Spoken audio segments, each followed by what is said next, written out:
The What to Read Next podcast helps you build a TBR of future favorite books. In each episode, Lori and Maine interviews authors and book influencers to recommend books they loved for you to pick up today.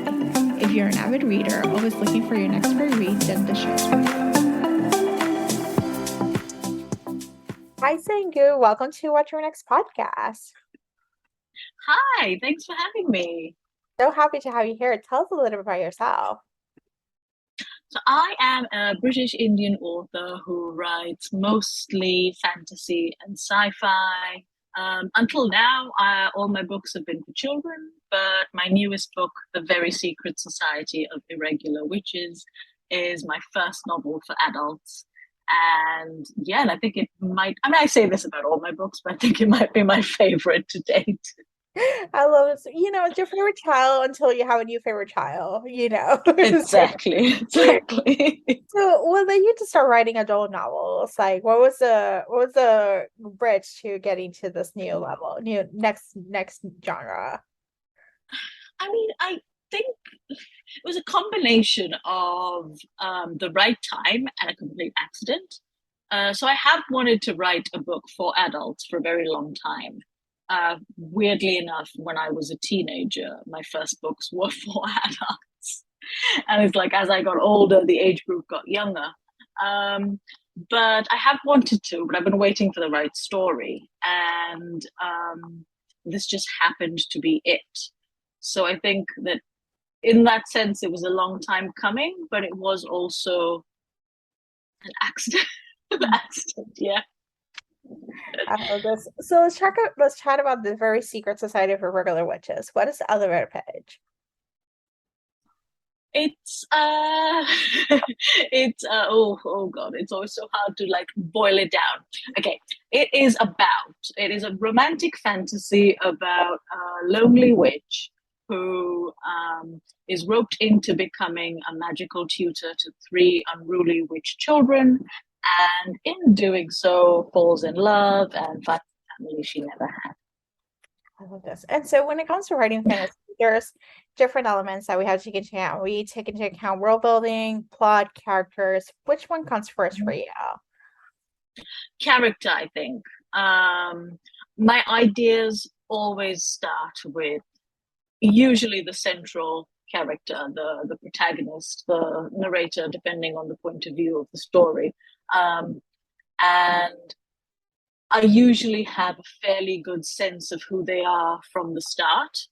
Mm-hmm. And the world kind of builds naturally from that starting point. So like in Mika's case, I knew that she was going to be a lonely witch who was going to answer a mysterious message starting with "witch wanted." And from that point, it was just quite natural to ask questions like, well, who might be sending this message? And what kind of world might somebody get this message? And to kind of build from there. And I think once the world and the characters is kind of set, the plot unravels. Mm. So I think I always start with character. And are you a plotter or are you a pantser? Both. In as much as I did one of those like your zodiac sign and what kind of writer you are, and I think it said that I was a lawful pantser or something like that, which effectively was that I have an outline, mm-hmm. but I will deviate from it as I go along and things will work themselves out. So I do usually have a pretty clear idea of like the beginning, middle, and end, but it's only as I write that the connecting tissue builds itself. It is all good. So I had a question. Are you planning to do more adult books? Or you want to go back to YA, or you want to do a mix of both? All of them. Yeah. I'm definitely going to write more adult books. I have one coming out next year that's already sort of in the works, mm-hmm. And hopefully more after that. I have a new middle grade series starting in 2024 and a graphic novel for children. So I have no plans to stop writing for any of these age groups anytime soon. So how do you balance it all? With a lot of stress. I don't know. People ask me this a lot, and I don't know. Sometimes spend a lot of sleepless nights thinking about my deadlines. Sometimes I'm really close to a deadline when I finally kind of finish. Sometimes I'm a little bit past a deadline. But I think, I don't know, just maybe the way my brain works, or the fact that I've been writing so much for so many years now, that it's a habit. It's something I do. Um, it's something I love to do, but it's also work. So I treat it like work, and I kind of try and make sure that I'm at least a little bit disciplined, with varying degrees of success. And yeah, and I just sort of lots of calendar scheduling and to-do lists, really. Oh my gosh, I love this. All right, so what kind of books do you tend to read? Do you tend to read fantasy or another genre altogether? Pretty much anything, really. I mean, I will say that for the most part, I read fiction. I'm not. I do read some nonfiction, but fiction is where my heart is. Fantasy and romance are the two genres I love most, which makes sense because I kind of just combined the two for this book. I love those. I read those most of all, I would say, of all age groups, really. But also, funnily enough, I never write this. I have no plans to ever write it, but I read a lot of crime fiction as well. And it's weird. It's one of those things, like a lot of people, I think, if they are writers, read the sorts of things they write. And I do read the things I write. And I also read something completely different. Yeah. It almost feels like, I mean, I guess maybe it's because it's so far from work that it's just completely new. Yes, a lot of crime as well. I love it. Honestly, sometimes it's just giving a murder book. It's just like a nice little break from, the romance, the HEA, the fantasy, the world building. It's like someone got murdered. We got to figure out what happened. Yeah. And I've always loved and I think murder, crime, thrillers, the whole spectrum of them, from the cozy mysteries all the way to the high octane thrillers. Yeah. I do enjoy them. I love this. All right. So do you have any books to recommend our listeners to pick up? Ooh. People, again, the moment I get asked this question, every book that exists just vanishes out of my brain. Every book ever.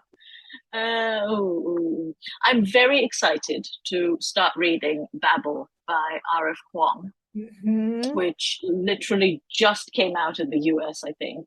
Yeah. I just finished reading Love on the Brain, Ali Hazelwood, of course, which was amazing. And I mean, I have so many books that I'm excited to read, and so many that I've read recently that I love. But usually, if I remember anything, it will be the ones that are just immediate, the ones that I just finished or just about to start, Yeah, I understand completely, because you cannot ask me questions you should not be able to ask me. Who's your favorite author? What's your favorite book? What's the latest book you read? I'm like, I really remember the last book I read, but not a few weeks ago, or even let alone months ago.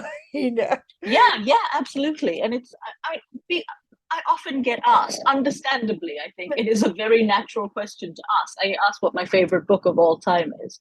I'm like, I don't even know books anymore. I can't think of a single book. Yeah. I understand completely. So tell us where we can find you online. I am so I have a website at www.sangumandanna.com, and I'm also on Instagram, and it's just my name at Sangu Mandanna. I am a few other places, but I think the best places to find me are Instagram or my website for actual info. I love this. Thank you, Sangu, for being on the show. Thank you so much for having me. If you enjoyed this podcast, feel free to share with friends, subscribe, rate, and review the show. This is the easiest way to support the podcast. For a list of books mentioned and other romance recommendations, please visit watchyournextblog.com. Did you know you can purchase audiobooks directly from your favorite local bookstore? With Libra.fm, you can pick up more than 250,000 audiobooks, including bestsellers and recommendations from real booksellers. You'll get the same audiobooks at the same price as the largest audiobook company, you know the name, but you'll be part of a different story, one that supports the local community. If you're new to audiobooks, they're the perfect way to squeeze more reading into your busy life. Listen with the free Libro FM app while you do your chores, walk the dog, relax at home. If you already love audiobooks and don't know what to listen next, check out recommendations from people who know the best booksellers. The What to Read Next podcast has a special offer for our listeners. Get 2 audiobooks on Libro FM for the price of 1 with your first month membership. Use code What to Read Next. The offer is valid only for new members in Canada and the US. Thank you so much for listening and have a great day.